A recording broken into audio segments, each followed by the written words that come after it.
Houston is the only US-based marathon that's got the gold label. I didn't know that. Yeah. Subbu Venkat is a familiar face in Houston's running community. As a longtime runner and a board member of the Chevron Houston Marathon, you'll likely see him any morning on the Memorial Park running trail. And as if that weren't impressive enough, Subu is also a living kidney donor. Having donated his kidney in 2014, he continues to live an incredibly active lifestyle while advocating for organ donation every chance he gets. And not just Americans, a lot of people, international field, they come here to set their nation's record on our soil. Like today, there are roughly about 100,000 people in the US waiting for some sort of an organ. Living organ donation is the way to go to save people that are in need of a kidney or a liver. So I'm not perfect, nobody is, but I try my best to be a good person. Good morning, runner viewers, and good morning, Subu. Hey, good morning. Yeah, how are you? I'm excited to finally have you here on our podcast. As I know, we met in this park and we talked a lot. Yeah. Well, you've been a big part of the Houston running community for decades as a runner, leader, volunteer, and a donor. And before we go into all of these roles, how did running enter your life? Yeah, so I have been running for the last 25, 26 years. Oh boy. I'm kind of a late bloomer because I started running in my late 30s. I was like 37 or 36 at the time. So it was, for me, it was more from a health perspective. Okay. I wanted to do some exercise because diabetes runs in my family. And so I wanted to make sure that I'm healthy, and running is one way to, stay healthy and remain healthy and hopefully not, hopefully beat the genetics and not get diabetes. So that was the reason I started to run back in 2000, I guess. Yeah, 26 years, 2000. And so those days I was just running like 3-4 miles every other day, just to get some exercise in. And that's how it started. But there was a colleague of mine at work, the same year that I started to run. She was training for her first marathon, the Houston Marathon. So I was like, marathon? There's no way I can do that. I can hardly run 3-4 miles. But she said, no. If you train long enough, you can easily do a marathon. So 2000 January, I think she ran her marathon, and she wanted me to run the last 5 miles or 4 or 5 miles. To pace her? Not pace really her, but just to give her company. Okay. I guess because, usually people hit the wall Yeah. at mile 20, 24. So she wanted me to run with her. And so I said, okay, let's see what I can do. And it was like right in Memorial Park, just east of 610, I guess, but 2021, whatever my marker was. As I was waiting for, that was a hot day. It was 2000 January, it was a hot marathon. And so she obviously couldn't hit her times or the pace because it's a very hot day. And so I had to wait for her longer than I originally thought I would wait, trying to meet her. And so I saw all these people running marathons, and that really, I had goosebumps looking at all the people that were running, different nationalities and different, genders and different styles. So I said, well, maybe she's right. Maybe I can do this next year. And so I started training in 2000 August, and then ran my first marathon, first Houston and first marathon in January of 2001. And since then, of course, they say that once you finish one, you will you'll get hooked, which is exactly what happened. So how many of the Houston Chevron Marathons have you done? I think I've run 11 Houston Okay. marathons and about 8 or 9 so far, I think. The half marathon in Houston. But a total, I think about, I'm at really exactly at 25 marathons so far. 11 of those was Houston, the 14, of course, not Houston, other cities, but yeah. Okay, so you have lots of history. And I know that we're recording this as the Houston Chevron Marathon is approaching us Yep. again. And this year it sold out early, I would say October, right? Yeah, it sold out very early, all 3 races, the marathon, the half, and the 5K, which happens on Saturday, the day before, as our runners know, is that also sold out. So that's, we've grown quite a bit in the last so many years, several years, last decades, and it's amazing. What do you think that it says about the city itself and the race? I mean, Exactly. I mean, the marathon is a big thing for the city. I mean, it's a great revenue for tourism.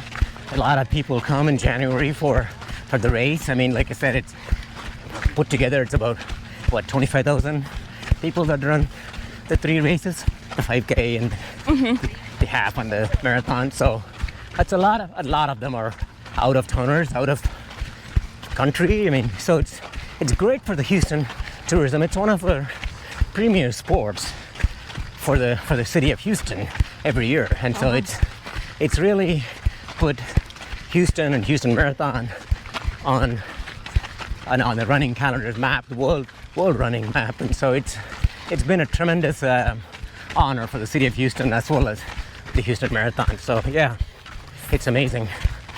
So you've been on the board of the Houston Chevron for quite some time now. Yeah, for about 7 years, I think, so far. Yeah, 7 years. So and you ran it clearly in early 2000. So what do you think that many runners perhaps don't know about how it all started? Yeah, I mean, a lot of the long-time Houston marathoners and Houston runners, I mean, there are people that have been running Houston Marathon for a lot longer than I have. So I'm just a small cog in a big wheel. I mean, there's so many people, very, very talented runners that are still running Houston Marathon and marathons and running for a lot longer than I have. But anyway, so back to your question, what a lot of people may not know is that the race used to be at the park right here. Seriously? Yeah. In Memorial Park? At Memorial Park. And there's I didn't know that. several loops of the park, yeah. Oh, wow. That was the original version. And Jack Lippincott, legendary Jack Lippincott, is one guy that ran the first marathon, and he's still running every year. He's one of our Hall of Famers and of the committee. And so Jack ran the first, and he's run every single one of them, if you want to say, like 40 something. So Wow. yeah, so a lot of people may not know that the marathon used to be at the park right here, which is small. Even back then, even when I ran my first marathon in 2001, it was a small race. There was only one race, just a marathon. Halves were not that popular those days, I want to say. Okay. These days, halves are extremely popular. Yeah. So Houston didn't have anything besides the marathon. And I want to say it's about 3,000 to 4,000 people usually ran it. And you could go like Saturday before the race to GRB and sign up for the next day's race. And a lot of people, including me, those days would wait last minute because if the weather was not going to be great, especially I remember in 2000 it was pretty bad when I was waiting for my good friend to run her marathon, and it was a pretty bad day. And so I said, well, those days you could wait till Saturday, and a lot of people would train and wait till Saturday to sign up. If the weather wasn't good, they will wait for another month to go do the Austin Marathon Okay, I in see. February. I think it used to be called the Motorola Austin Marathon, or so. So a lot of people don't realize it used to be so small that you could register at the last minute, like Saturday afternoon, and then go run the marathon. So what do you on Sunday. think that helped to create that hype, and how did the race evolve to get here? Yeah, one more thing I wanted to add is Okay. a lot of people may not know is coming to the current marathon. So big, like you said, it gets sold out every year pretty early, like September or October. And you would think that a marathon has a lot of people working, but it's a very, very efficient, lean staff. There's only 11 people. 10, 11. Seriously? Yes. Wow. There's a CEO, and then about 10 employees, full-time employees, and some contractors. That's it. And if you compare that to some of the other big marathons in the country or in the world, they have an army of people. Yeah, because it's always so smooth. Yeah. I'm very impressed. Exactly. And Houston is a gold label race.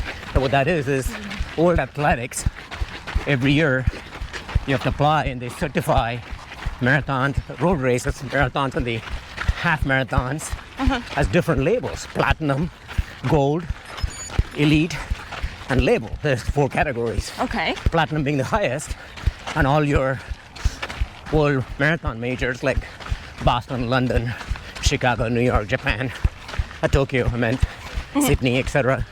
They are platinum. And then the next tier is the gold, and Houston is the only US-based marathon that's got the gold label. I didn't know that. Yeah. So for a gold label race that gets sold out every year and that sets,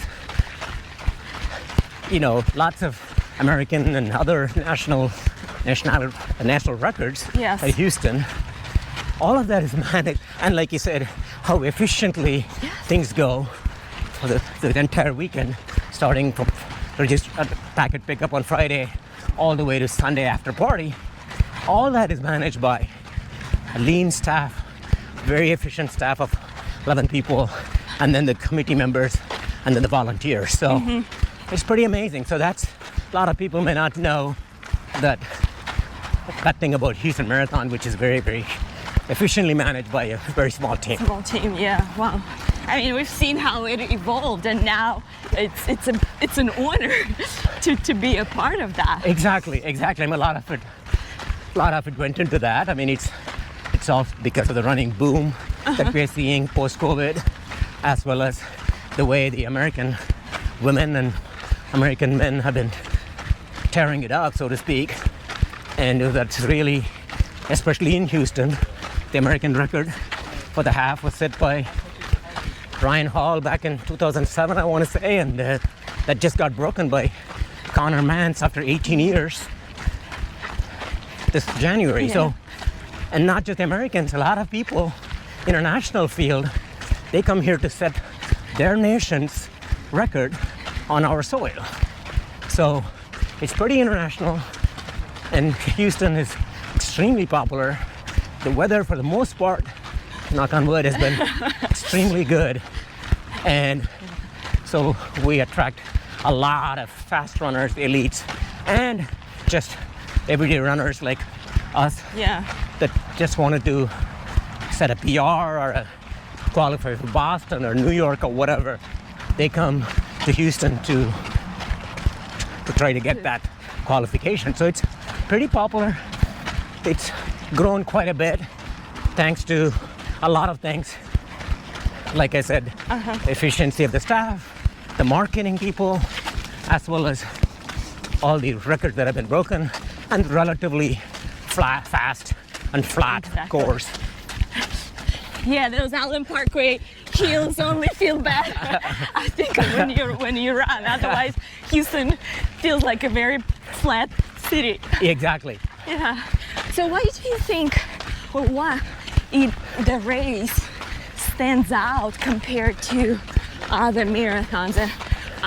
We can put the majors aside, but just like other U.S. marathons, what do you think makes it special? Again, like I said, it's definitely the ease of getting to the city, at a big Sure. city, large city, That's actually and also the course itself plays a big part, the fast, flat, and all the records that get broken, and the efficiency of the organization. And a big plus that I didn't mention, I don't think the elites come for that, but is for the everyday people, the GRB, when you wait inside, when you wait for the gun to go off, as well as after your race is done, sitting inside a covered building with a roof over your head, especially on a bad weather day, Yes. is such a boon. I mean, you go to any other marathon that I've run. I mean, Yeah. New York or Boston or Chicago or even a small race like Grandma's, whatever. It's like you have to be outdoors, standing in the element. If it's rainy, if it's cold, you're just standing there until the gun goes off. And then same thing when you finish, you're wet, you're cold, or you're hot, whatever. You're just picking it back and going home. But GRB, such a blessing that we have that. Yeah. That we can go inside before, after, and the cheering squad or your supporters can wait inside, waiting to meet you after you finish the race. And the after party that they have right outside GRB at Hot HEB breakfast. hot HEB breakfast. Thank you for mentioning that. Exactly, the post-race The food highlight. and all the sponsors. Thank you for Yeah. reminding me of that. Yeah. Okay. HEB does fantastic. The chocolate milk and your hot eggs, Biscuits. biscuits, Oh. gravy. Exactly. Yes. Well, lots of stories that are happening behind the scene. Is there anything particular that stands out to you? That behind the scene moment or story that captures the heart of the race to you? I don't know if I would call it behind the scenes, because some of them maybe I'm not supposed to reveal. I'm under NDA and confidential information. But what I would say for me, several moments have stood out as just a runner, Houston runner, is when Ryan Hall, like I mentioned, broke the American record, running sub 1 hour for the half. I want to say 59:43 or 47 or something. But that was a great race. And then, of course, in 2012, Houston was chosen to be the spot for the Olympic trials. True. So, yeah. So that race, the Olympic trials marathon, was held the day before of the marathon. So it was a Saturday race, and it was not the same course. They went up and down Allen Parkway and Memorial, I think. But that was standing there. I wasn't on the board at that time. Like I said, it's 2012 Olympic trials. So, but just standing there, watching all the elites run, trying to qualify to represent the U.S. at the London Marathon, the London Olympics, in 2012, was awesome. That was great. And then, personally for me, the year that I got involved with the board, I really wanted to bring some Japanese runners, because I used to travel a lot to Japan for work. Okay. And being a running junkie, and Japan is a big running country. There's so many people break a 2:10, so many men break 2:10 on any given marathon, Japanese marathoners. So I was like, I want to bring some of that talent to Houston to run a race. But usually that time of the year, January, Japan has this big race, 2-day relay race called the Ekiden in Hakone, like Mount Fuji. Okay. And so a lot of the professionals, a lot of runners run that there. So they don't usually come to Houston because of the timing. But I still wanted to try if I can get somebody. So I was able to talk to Japan running news guy, Brett Launer, who lives in Tokyo. He's the agent for a lot of Japanese runners. So I was able to get a couple of runners, but the one that we got, she really wanted to qualify for the 10,000 meters for the Tokyo Olympics at the time. Okay. And so she came, she needed a qualification time. So she ran the half. Not only should she run the half, she won the half marathon. Wow. And so for me, I was in tears, like almost it was my race. Yeah. It was when I ran the half a long time after her finish. But as soon as I finished, the first thing I checked was who won the women's. She told me Nia, she won, and I was like, amazing. We were so happy. And then the fact that she won put Houston on Japan, running map. Yeah. And so we could get a lot more Japanese runners. And the same agent, he sent me a TV clip of some of the race, like Nagoya Women's Marathon or something. And the commentary, of course, was all in Japanese. But they were talking about Houston being a fast course. And they showed the clip of Hitomi Nia winning the Houston half marathon. And so Brett sent me that clip, and actually she signed her bib and sent it to me as a as a token of appreciation. Yeah. And so that was a very, very special moment.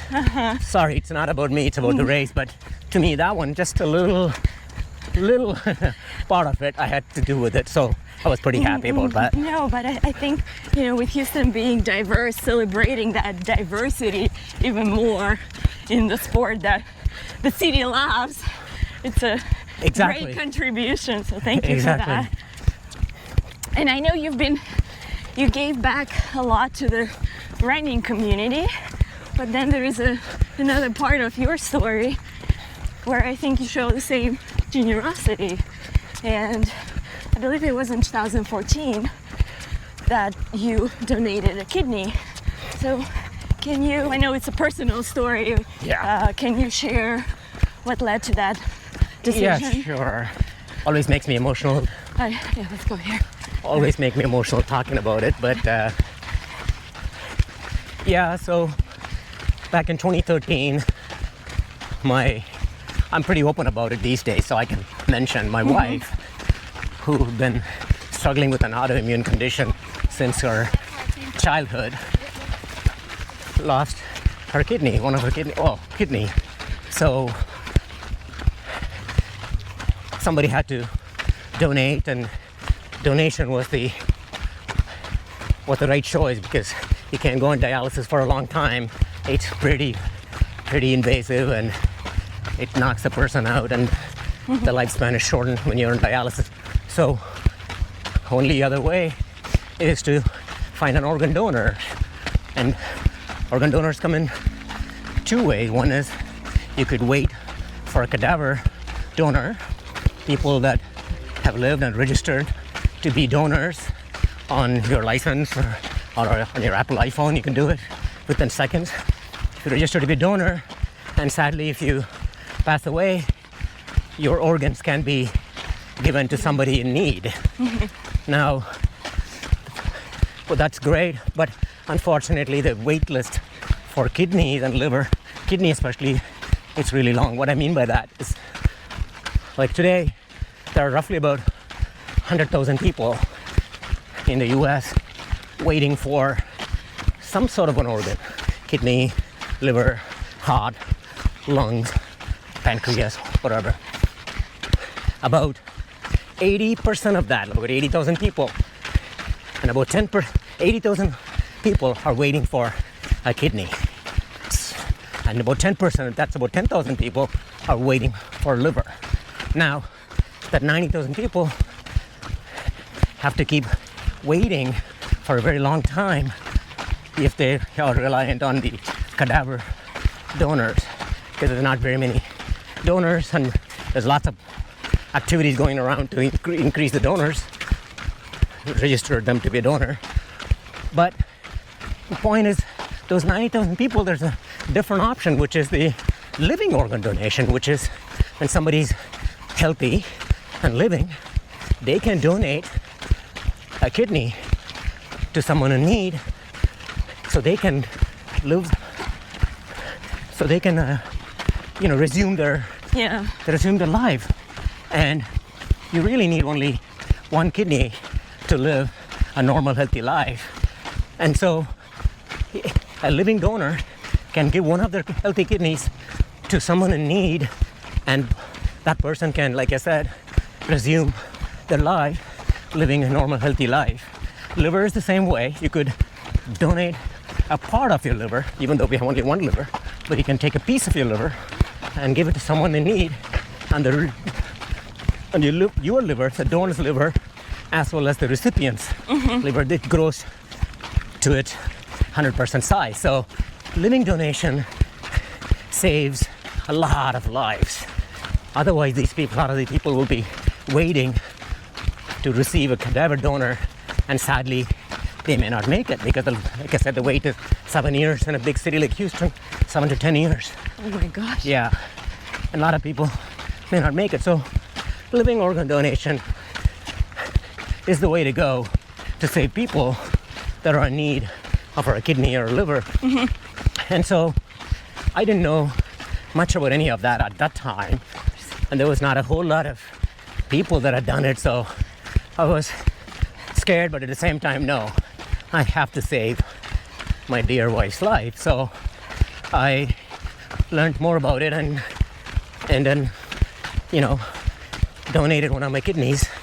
And I'm all my good marathons have come since then, so that goes to show that you really can get back to your old life and live a normal life with just one kidney. So that's how that came out to be.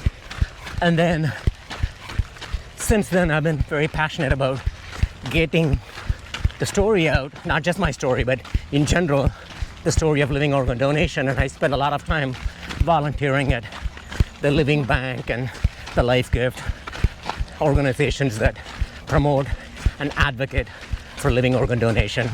I do my part to show up in health fairs and everything and promote living organ donation, or help somebody who's considering it but are not sure of what to expect before, during, and after.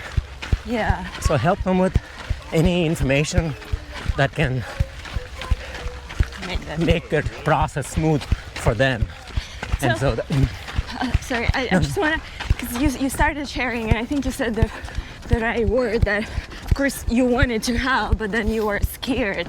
And I'm sure there are many people who experience that. We all want to be brave, but then there is reality. Correct. And so how did you overcome that, that anxiety? And like, if somebody is thinking but also scared, what would you tell that person?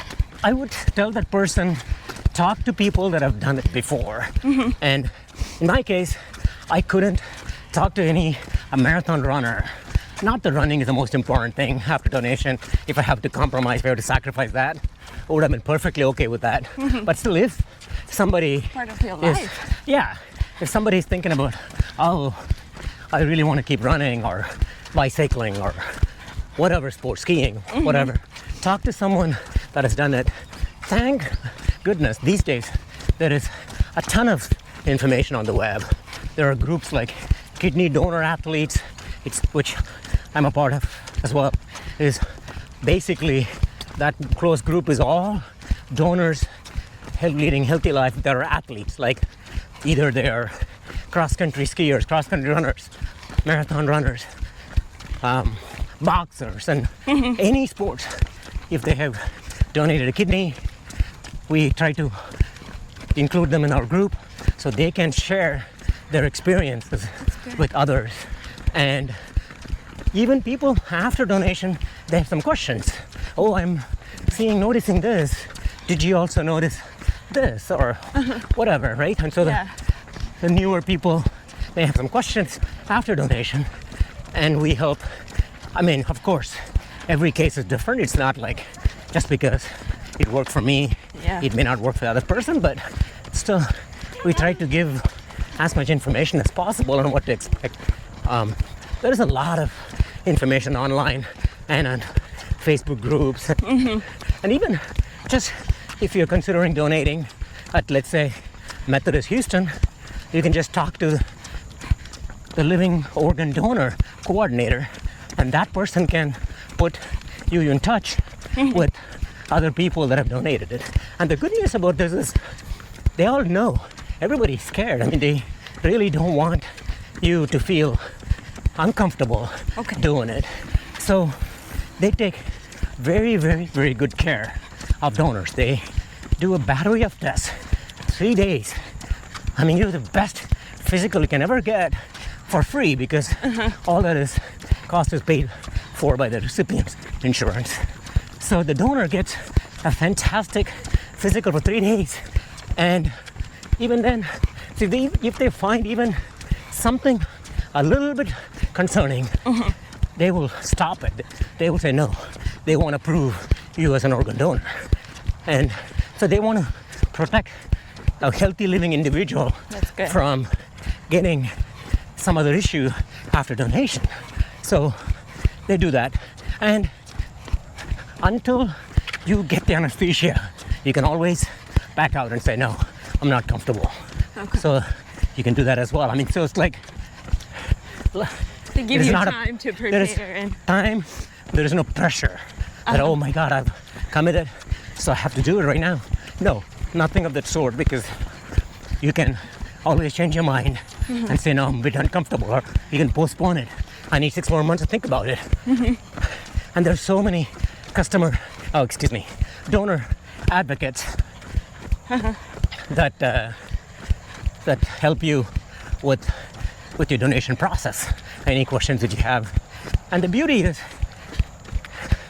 that you really don't have to have a recipient in mind to donate. Oh, now, really? Yeah.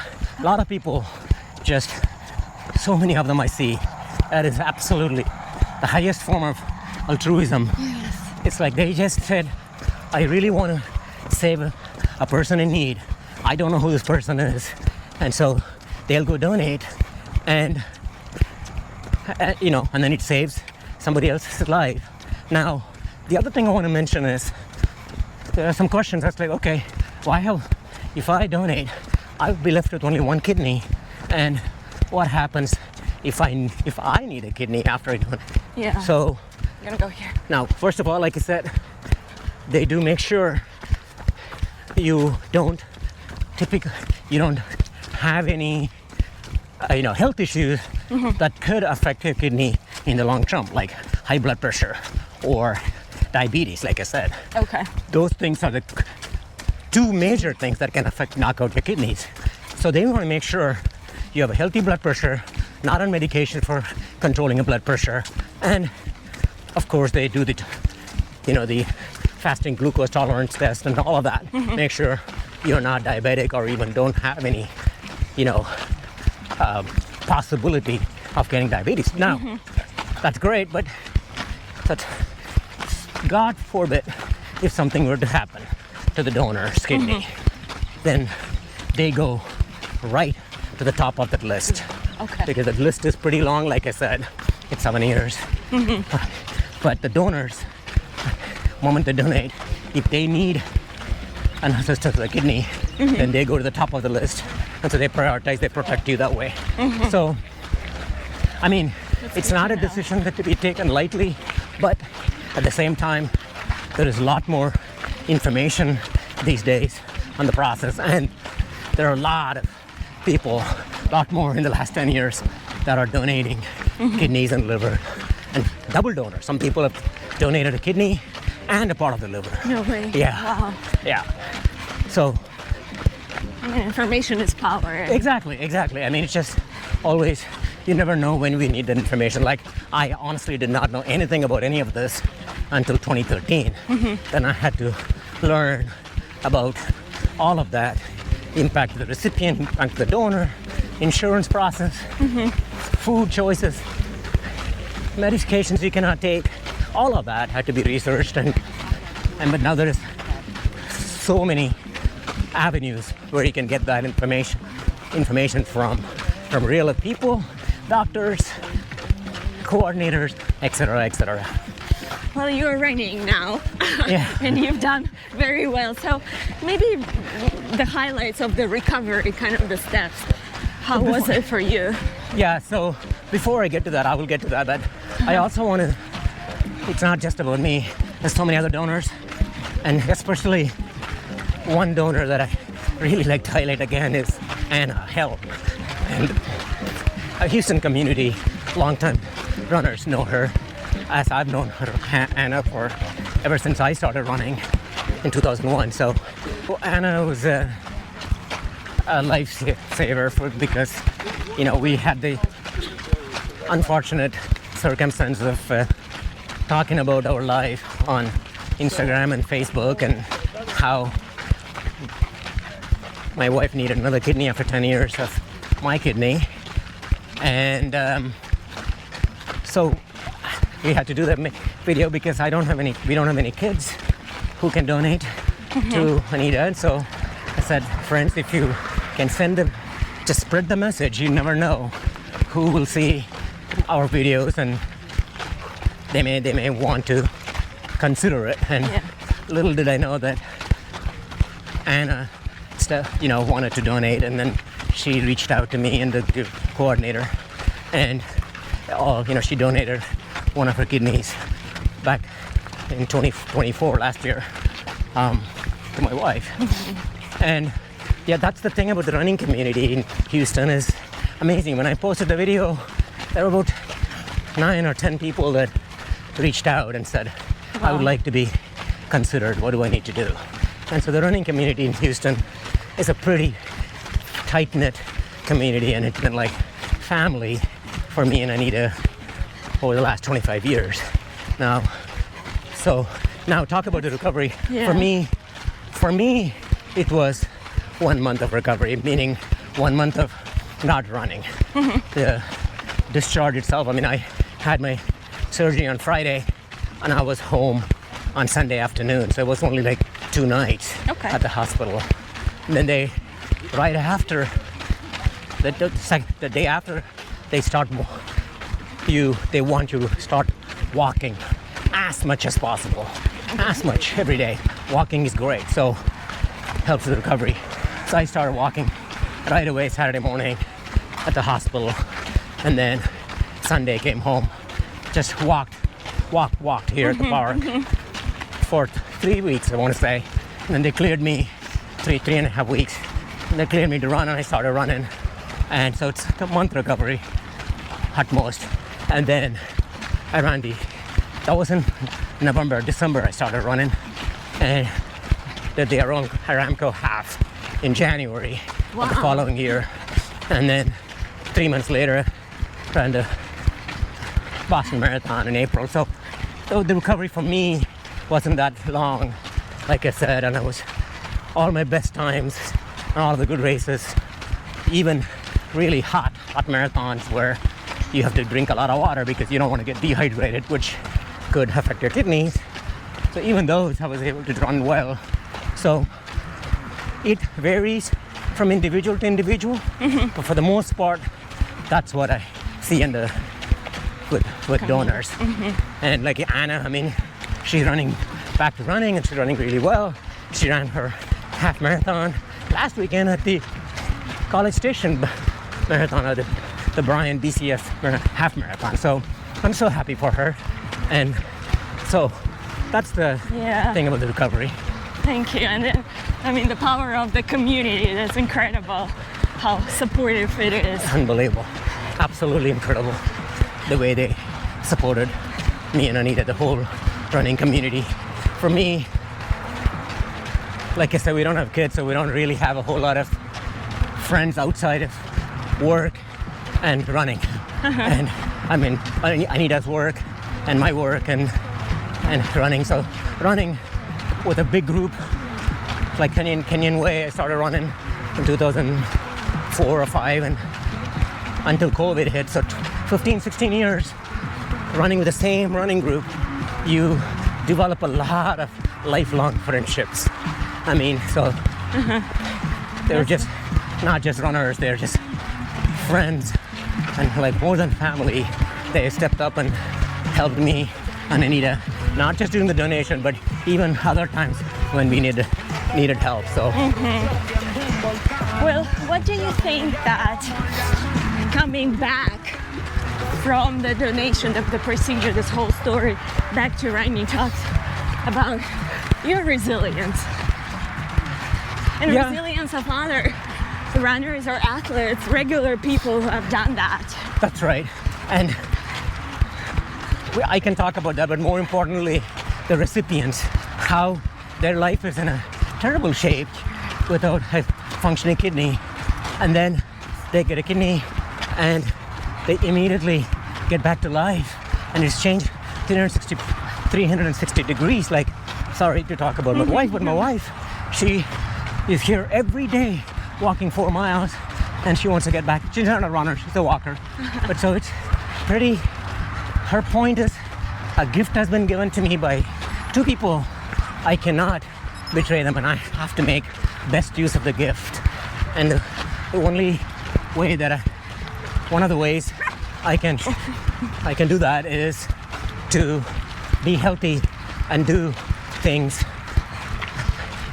you know, to honor them basically. And so she's like not wasting a gift sitting at home, want to always be healthy and talking about her story with other recipients and all that. Now to me, resilience, I went through several years of, you know, stress, and with the first donation, then COVID hit, which again we didn't talk about that, but basically recipients become immunocompromised because they suppress their immune system so that their body doesn't attack the foreign kidney.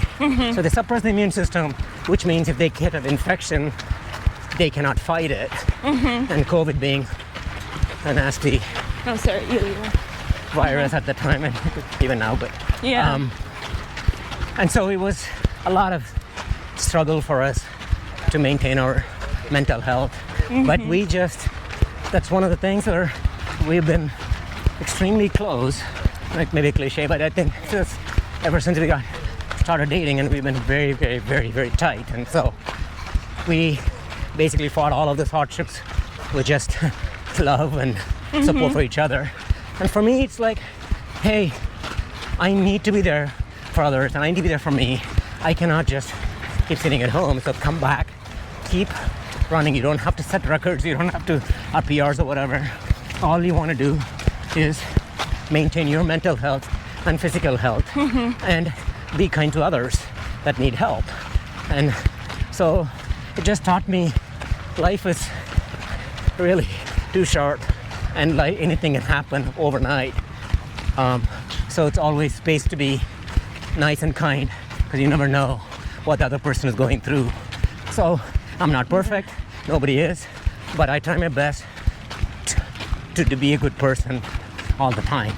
And I have flaws like anybody else, but resilience is to me that just, you know, get back to what you're doing, and even when your times are tough, just have a routine and keep doing what you're supposed to do. Don't expect results or outcomes right away. Things will happen if they're meant to happen. And so it's like, sorry to quote this, but just like a Bible or a Quran, for Hindus there's this epic reading called the Bhagavad Gita. And so in one of the preachings of the Hindu God, there is do good all the time. I'm loosely putting it, it's not the exact translation, but basically do things without expecting things in return. Just be kind, do things will happen. Karma, good karma, they say. And to me, that's just It's just that basically do what you're doing. Don't expect miracles or don't do things expecting an outcome. It may or may not happen, but that doesn't mean you give up. You just continue to push. Not about running, it's about life. In life, you do the same thing over and over and see what happens. And so that, to me, I don't know if that answers your question. Yeah, but no, it did. Thank you for sharing that and for sharing your story and for being vulnerable and giving us some good lessons.